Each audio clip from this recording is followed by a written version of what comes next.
last type of protein structure that we're going to talk about is the quaternary structure.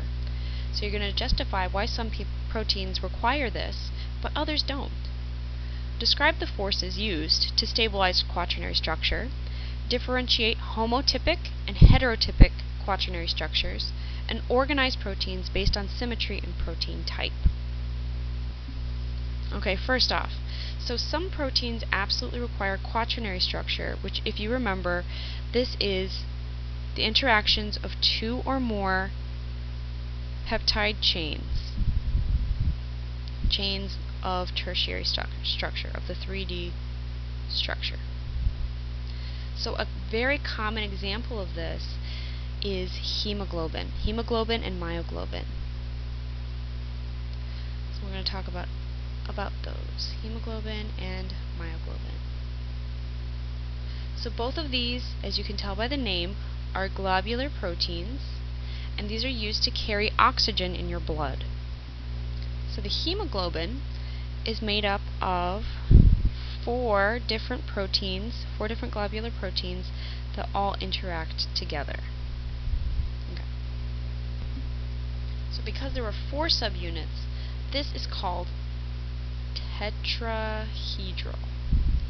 You can have 2 subunits, or 6 subunits, or 12 subunits, and that's one way that we can classify proteins based on quaternary structure.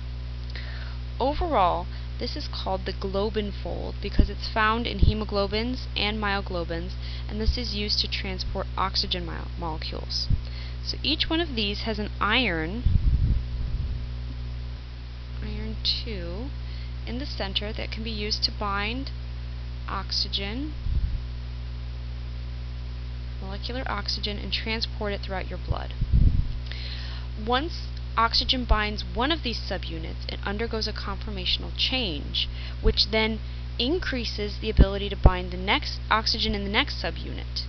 It's very, very fascinating. Okay. So there's actually 2 different proteins. There are 2 alpha chain proteins and 2 beta chain proteins. Okay.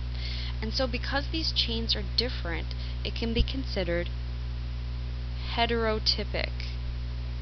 So a quaternary structure doesn't have to be all the same protein. And when it's not, when it has different chains, it's called heterotypic. If something is homotypic, it's all the same because of the prefix homo. Homotypic, all same peptides. Okay. So without this structure of 4 different subunits being able to bind oxygen, and when oxygen binds one, this conformational change, which means it changes shape, allows oxygen to bind the next one. Without having all of these proteins associated together, here, and here, without that, we wouldn't be able to transmit as much oxygen throughout our body. So this particular protein needs it for its overall function. However, not all proteins need a quaternary structure in order to perform their function. Okay. So how are these protein chains held together? And that's all answered through protein-protein interactions. This is a really interesting field of study, and we are learning more about it all the time. Interactions. But this is what we know so far. Protein-protein interactions can be stabilized by salt bridges. They can be stabilized, as you can imagine, by using hydrophobic residues. So these residues would automatically want to be buried someplace away from the water, so what better region than another hydrophobic region on a similar peptide? So there's hydrophobic binding pockets that kind of allow them to stack together. And so these protein-proteins interactions can occur between the same proteins or different proteins. It doesn't have to be all the same chains. And so that's really the take-home message here, is that quaternary structure can be quite complex. So Another example, like we talked about before, was the GROL ELES complex. So we have protein-protein interactions there. Oops, that was supposed to be a different color. We have protein-protein interactions there holding together two different proteins to do one particular function. This is a quaternary structure that's absolutely necessary for its function.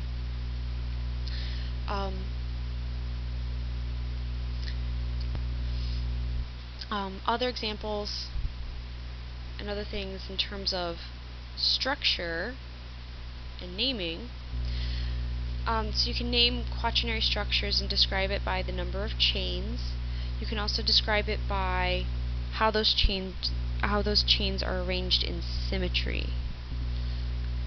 So for example, you could have two chains of the same, it could be homotypic. This is from your book.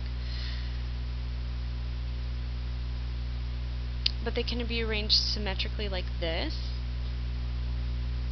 This is called C2 symmetry. They could also have many proteins together that kind of look like a cube.